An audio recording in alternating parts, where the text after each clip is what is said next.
Welcome, everyone. Welcome to this master course, Renewables and Electricity Markets. My name is Jalal Kazempour. I'm a professor at DTU in department, and I'm the lecturer teacher for this master course. A bit about myself. My expertise is more in energy markets, especially electricity markets, and in the intersection with mathematical programming, game theory, optimization, and machine learning. Why? Because we need all these tools to address important, challenging questions in electricity markets.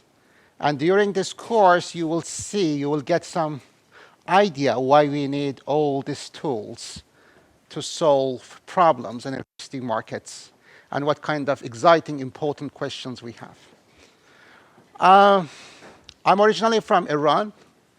I got my PhD in Spain back in 12 years ago. And after being a while in US, I joined DTU 10 years ago. I gradually grew at DTU, and now I'm a professor leading a group of 12 researchers in a section called Energy Markets and Analytics. And also, maybe you have realized before, I'm head of studies for Master Program Sustainable Energy Systems. So out of curiosity, how many of you are in that program? Around 50%, I would say. Well, I wish to be able to also get to know you, but you are many. So let's just keep that, and hopefully over the course, I'll have a chance to get to know you one by one. Yes. Well, for the first time, this is a Eurotech course. I don't know how much you know about Eurotech, but it means that we have students online, not from DTU. So the last time I checked this morning, there are 168 students enrolled for this course, out of which around 30 are from our Eurotech partners, and they are going to join online. And that's why we have this live broadcasting.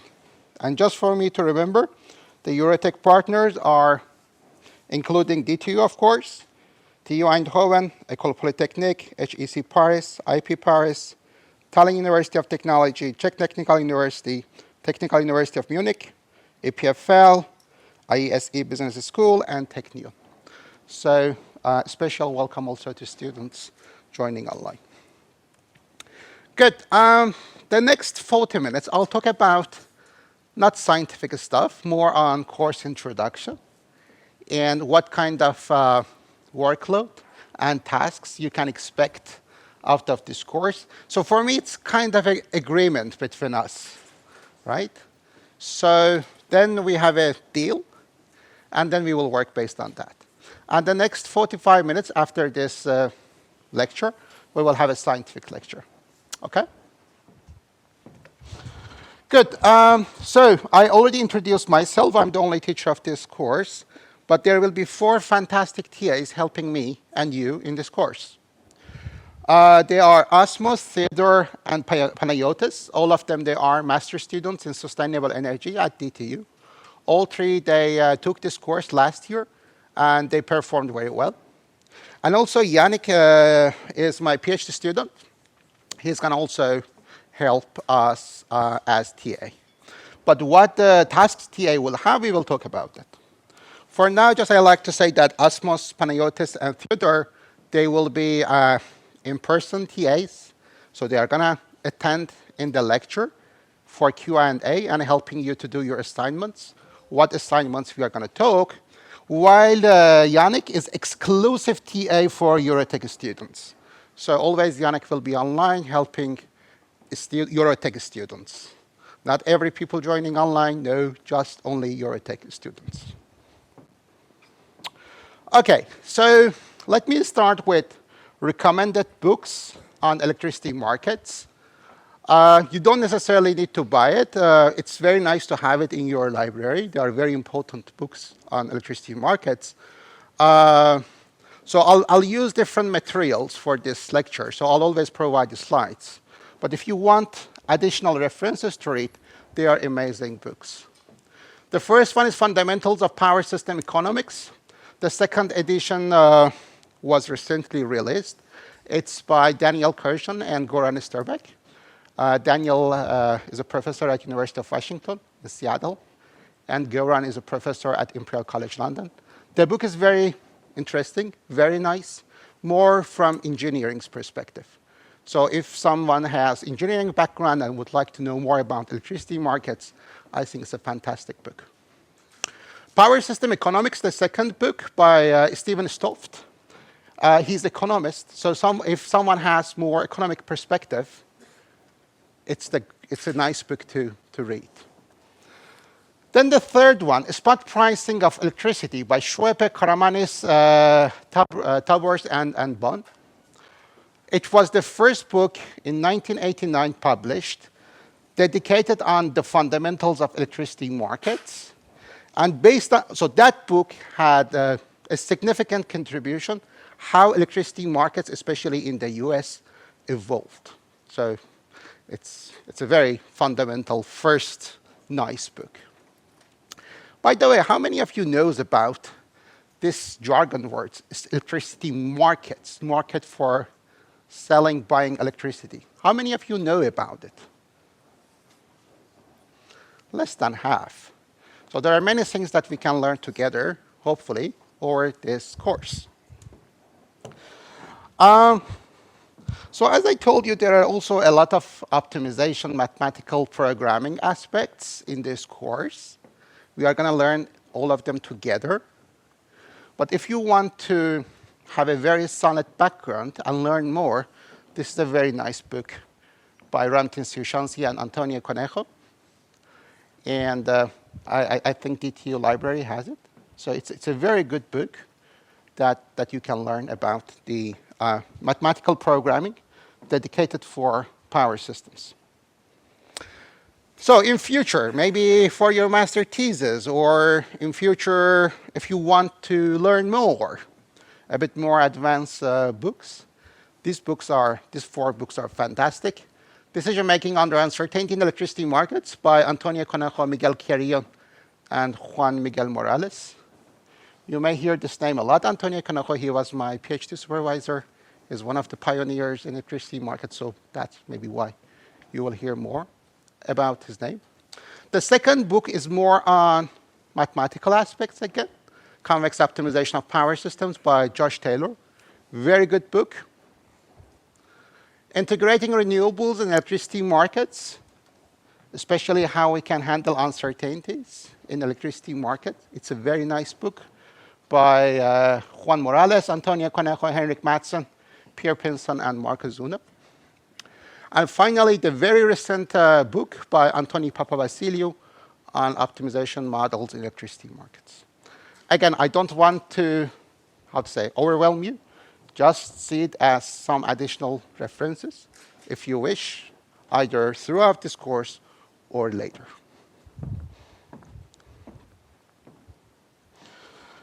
Good. By the way, I forgot to say for people online, please always keep unmuted. And whenever you have questions or you would like to answer my questions, please use chat box.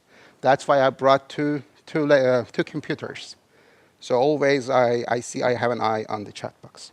OK, prerequisites. I'm sure that, I hope, you already saw it in course description. Could you please confirm that you saw it in the course description? Yay. OK, let's read it together. Students without solid programming skills in Julia or Python or alike, it could be any other programming, will not be able to pass the course, since programming is essential for the course assignment. So students must be familiar. OK, so you will get 2 assignments. I'll talk about that. Without programming skills, I'm not saying very professional, no. The basic programming skills, without that, it will be very hard to pass the course. So if you have zero familiarity with Python or Julia, maybe it's not the right time this semester to take the course. Then a bit less important prerequisite. I would say the most important one is programming. The second one is a student must be familiar with the principles of optimization and linear programming, including duality and optimality conditions. So I don't know if you had a chance to learn about that. I'll try to cover those aspects, but that might be a bit fast. So, well, uh, so I leave it to you to feel that, okay, if you feel comfortable with that or not. So again, if you have a 0-0 familiarity with optimization and linear programming, maybe again, you may consider to take this course next year. And it's recommended that students are familiar with the fundamentals of electric power systems and principles of energy economics. I would say it's the least important prerequisite, but if you have some familiarity with power system principles, for example, OPF, optimal power flow, or energy economics, I suppose some of you already took that course last semester, that would be fantastic. But again, I'm highlighting the importance of programming skills. Again, I'm not talking about very professional skills, some basics. Good. The course account is active on DTU Learn. I'm sure you have access to. Also, I think people online from Eurotech partners, they have access. So already I posted an announcement there, so I hope you already saw it. So it's important to have access to DTU Learn account because most of our communications will be through that. So a bit about the sessions we are going to have. So every Monday, 1 to 5 p.m., we are going to have two types of sessions. One is for 1 to 3 p.m., the current time slot. We are going to have a recap starting from the next session, recap of what you learned last lecture. Then we are going to have 2 45 minutes of lectures, learning new things, with a short break in between. So this is a tentative schedule, right? Sometimes it may go beyond 45 minutes or something, depending how much materials we have for that lecture. So for this session, 1 to 3 p.m., you are welcome to come in person. I think it's a very good idea to come in person or join online. There is a Zoom link, and the Zoom link will be always the same for all lectures. And if you join online, I just said please keep unmuted and use chat box. Always I'm checking the chat box. So what's going to happen after that, 3 to 5 p.m., it's the time slots that TAs, they come. Okay? So Asma, Theodore, and Panayotis, they are going to be here together with me, while Yannick will be online helping Eurotech students. So only Eurotech students will have access to Yannick. Okay? So if you are not coming in person, you are going to miss that session.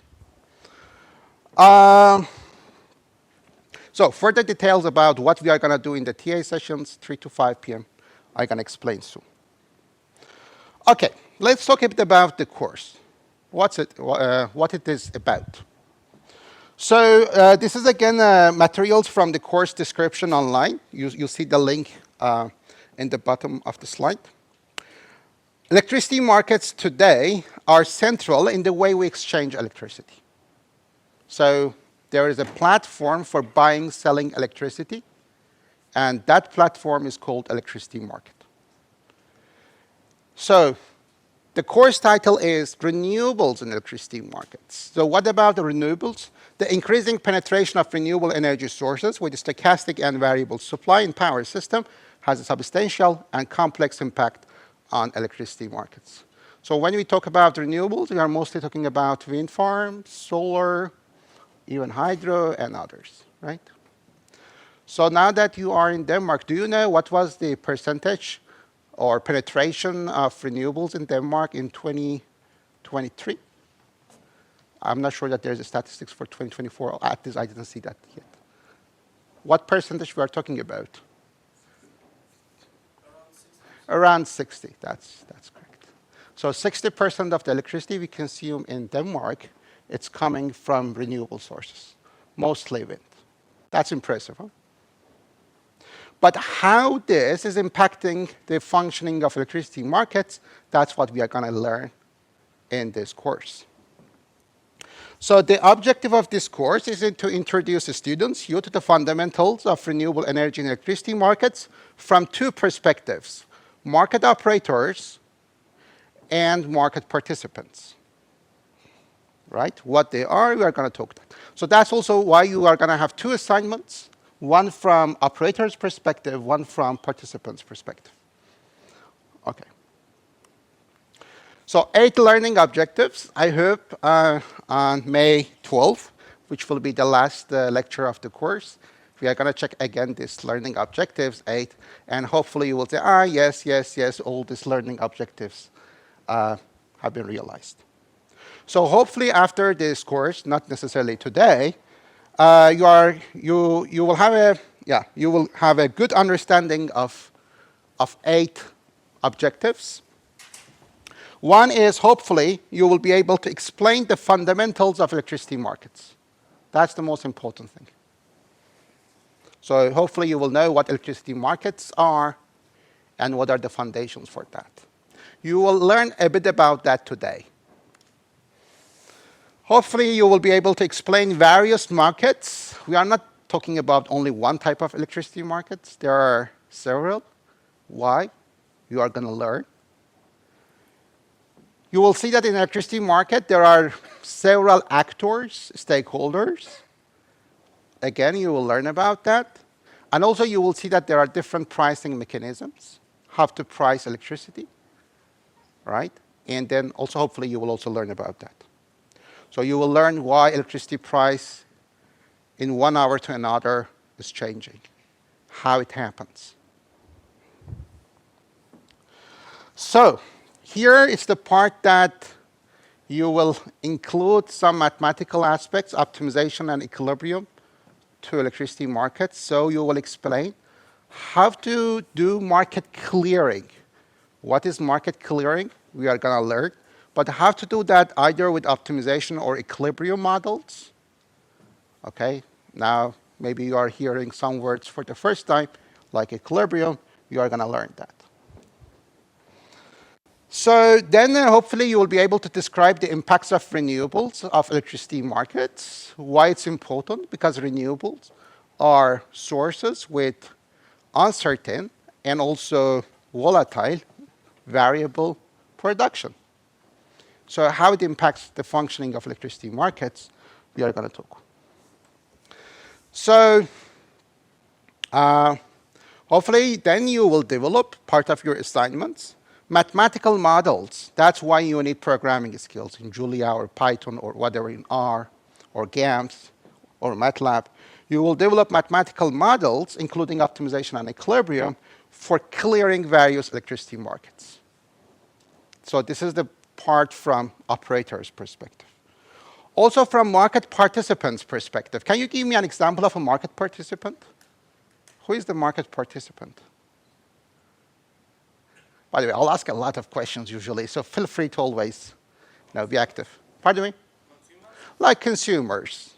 Or in the other side, power plants, power producers. They are different market participants. And you will also design mathematical models. Again, you are going to need programming skills, enabling them to make optimal offering strategy, sometimes under uncertainty.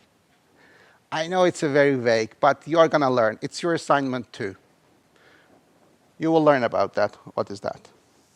Then hopefully you will implement some of these models in Julia or Python or whatever language you prefer. And then you will present, analyze, and interpret the numerical results. So you will write a code, you will run it, you will get some results for a case study, and then it's not enough. You have to analyze the results, interpret what we learned, what are the takeaways. Good. Do we have a deal so far? Good. About the 13 lectures, today, February 3rd, we have course introduction. After this, after a short break, we are going to have the second part, introduction to electricity markets, the most basic introduction. Today, there is no 3 to 5 p.m. slot, but I'll give you one task for you to form the groups. Then from next week, we are going to have lectures 1 to 3 p.m. and then Q&A slots to work on your group projects from 3 to 5 with the help of TAs. So You can see the different titles. The title of the different lectures. So the important things that I can mention is that lecture number 10, April 7th, we are going to have an invited lecture. His name is Marco Zareta. He is my industrial PhD student with DTU and Humboldt. So he's going to give you a nice lecture of what interesting challenges he is working with. Then we are going to have Easter, and yeah, you see. Here you see two important something in red, assignment 1 and assignment 2. So I'm going to talk about that. You are going to have two group-based assignments, assignment 1, assignment 2. One from operator perspective, 2 from participants perspective. And you see the deadlines and the releasing day. So assignment 1 will be released next week. And the deadline for the submission of your group report is March 24th. Again, that day, the assignment 2 will be released, and the deadline for submitting the report, group report, is May 12th. And I can tell you deadlines are hard deadlines. So, good. But the good news is that there's no final written exam. All the assessment is going to happen will be based on your two group-based projects. So no final report, which is nice. I hope you like it. If not, we can reconsider. Okay, two group assignments we just discussed. Assignment 1 and 2, I just mentioned the dates. So the one from operator perspective, the second one will be from market participants perspective. Okay. I don't want to scare you at all, but just to tell you, both projects are quite time and effort demanding. So please make sure you have good planning for projects. If you start working on the projects 2 weeks before deadline, I can tell you it's not going to happen. So, but if you start from next week, I can tell you, you will enjoy. And by the way, I forgot to tell you, I have many former students, also as a head of studies, I know that, I have that information. Many of our former students, now they are working in industry or they started PhD, they use a lot of the materials of this course in practice. So I think if I were you, I would say pay attention to this course very seriously, especially with assignments, because you are going to learn a lot. And I promise you will have a chance to implement it in your future career, most likely. Hope you accept it from B. And both projects are heavily programming demanding. Hopefully you feel okay with programming. If you feel okay, it's fine. So you don't need to feel that you need to be very highly skilled. No. If you already know how to deal with programming, write maybe optimization problem or something like that, if you did that in any of previous courses, it's fine. But the course is not meant to support your programming skills. So this is a prerequisite. So the default is that you have some basic skills. So if your programming skills are not strong today, you are not taking this course in the right semester, please improve your programming skills and take this course next year. I think it's a very important message. Okay, both assignments include optimization tasks, again including programming skills. Both assignments to be completed in groups of 4. Why not less than 4? Sometimes students say, can we have, we're 3 of us, we're friends, we can work. Yeah, but look, we are 168 students. If you like to have groups of 3 or 2, then me and the TAs will be very, very heavily loaded. So please try to form groups of 4. Where to form groups? So first of all, ideally, you are going to, who are going to form groups? You. I will not assign any you to the groups. It's you who will form your groups. Ideally, you're going to do it by next lecture, because next lecture we are going to release the assignment. But please do it not later than the third lecture. The third lecture is really, really the deadline. Okay? So, if you don't know, each other, it's hard. I understand from your perspective, maybe it's hard to, okay, who other three should be in the group. So please use this forum on D2 Learn. Usually our students in the last lectures, they use it very actively. So on D2 Learn, under, that's different things. This is about assigning groups. Where, imagine that you are 4, then you have to register, okay, 4 of us, we are a group. So you can go under my course, there is a tab called, groups. And then, for example, you can randomly pick one of the groups, for example, group number 1, and assign 4 names there. Then the group is formed.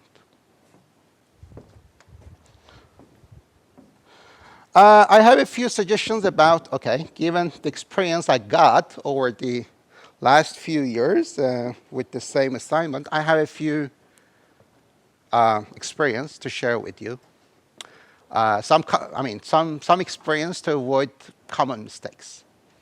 So I think it's very important that in a group, there should be a good balance of various skills. So when you are picking 4 group members to be in in one group, please think of these different skills: management and communication. So you need someone at least in the group who is good in management. You do this by this deadline, some internal deadlines. A leader, if you want. Make sure that in your group there is someone good in mathematical model development, for example, good optimization skills. Essential, make sure that in your group there is someone, at least one, good in programming. If you are 4 in group, but none of you is good in programming, I think you are going to have a problem. Make sure that there are people in the group with good analysis skills. They can see results. They can provide a very nice figures, tables, explaining what's happening, what we learn. It's not just important to get some results. Also, we have to interpret what we learned from these results. And plotting and writing. Imagine 4 of you are amazing, but all 4 hate writing. I think then we have a bit of problem, right? So when you finalize your group, make sure that there are different skills in the group. Then very important is that you align your expectation about grade and workload. I can give you 2 examples. Imagine one student aims for a grade of 12. Student wants 12. The other one wants 4 or 7. It's fine. So maybe they are not well aligned. So when you form groups, talk to each other what you want from the course, what grade you are aiming at. Or imagine, besides the 4 hours in the class, one student wants to dedicatedly work on the project 8 to 10 hours per week, while the other one wants to work only 2 hours per week on the project. Again, this is not alignment. Is it clear?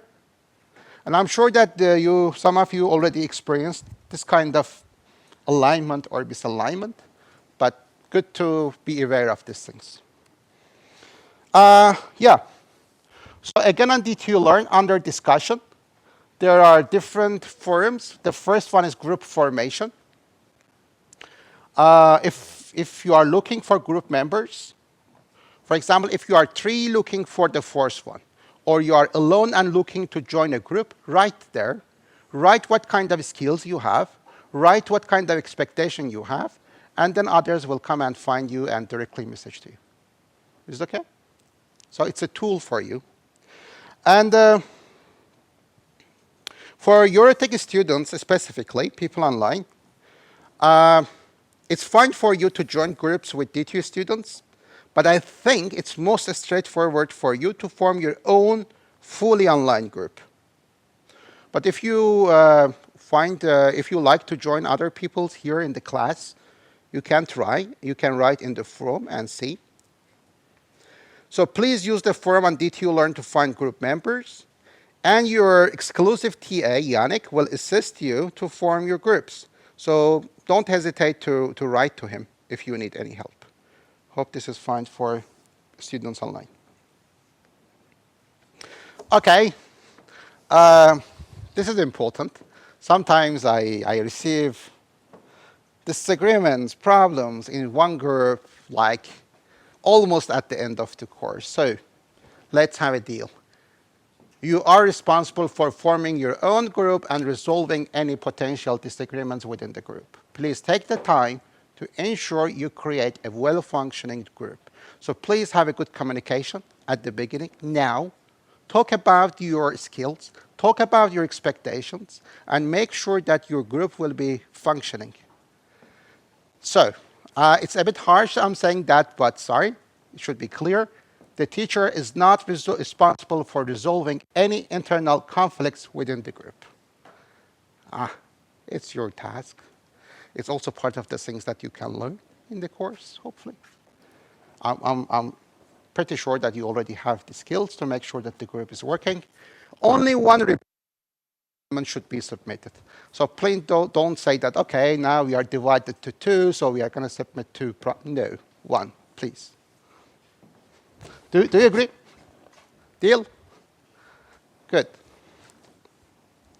Assignments 1 and 2, you'll see the deadlines, and you can submit your assignments, one assignment per group.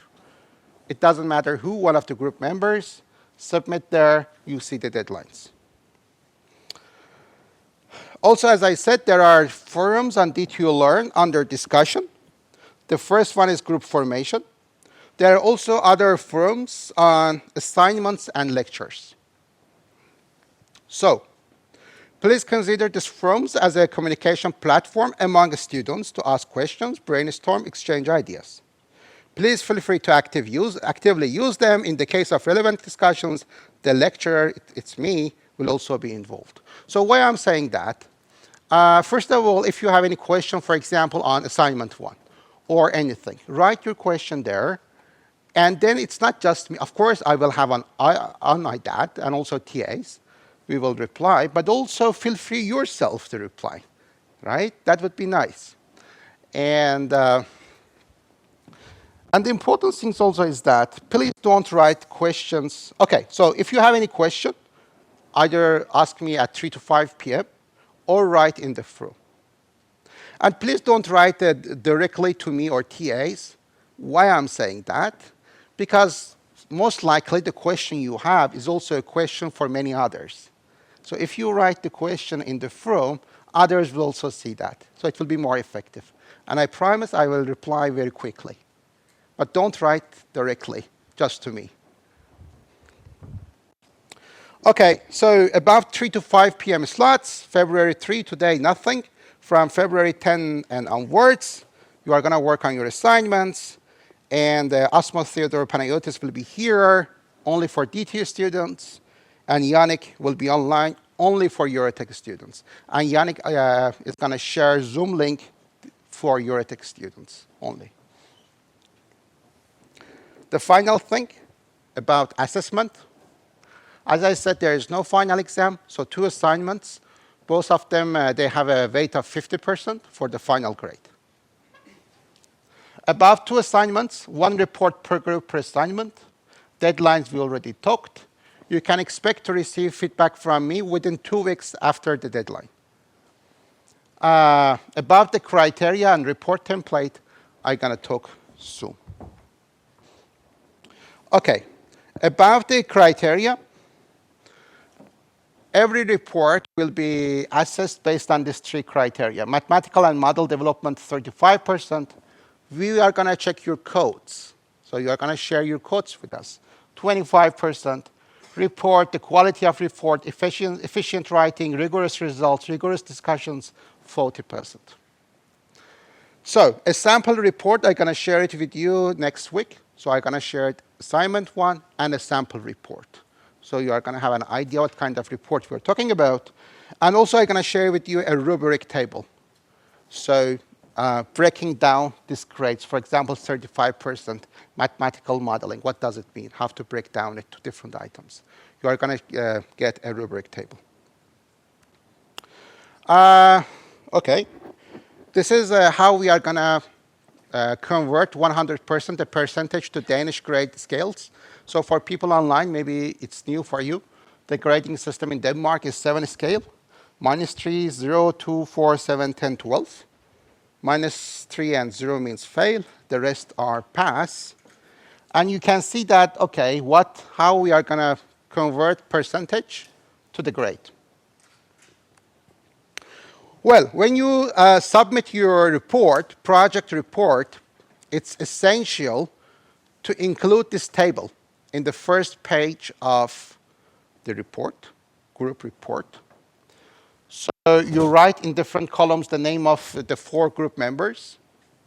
And then I like to see that the contribution of every person to model development, programming, analysis of numerical results, and writing the report and overall. Ideally, every cell will be 25%. That's the ideal. It means that every student is involved in every task. So your contribution will directly affect your final grade. This expected, the expectation is that for every student, it will be at least 25%.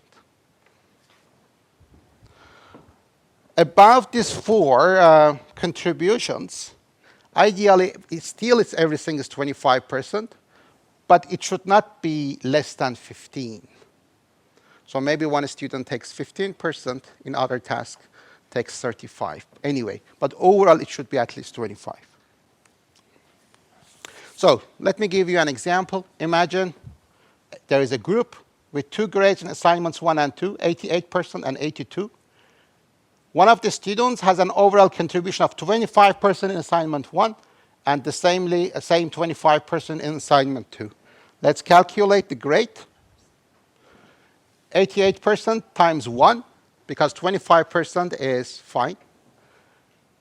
82% again times 1, because 25% is what we expect. So average is 85%. So 85% means grade 10. You are going to get 10. But now another a bit asymmetric contribution. Imagine the same student or student B has an overall contribution of only 20%, 5% less in assignment 1, but 35% in assignment 2. So you are not going to get a weight above 1. Sorry. So in first assignment, you are going to get a weight of 80%, 0.8, because it's 20%. The second one, only 1, not beyond 1. So here your average is 76, so you get a grade 7. So that's how your contributions will impact your grade.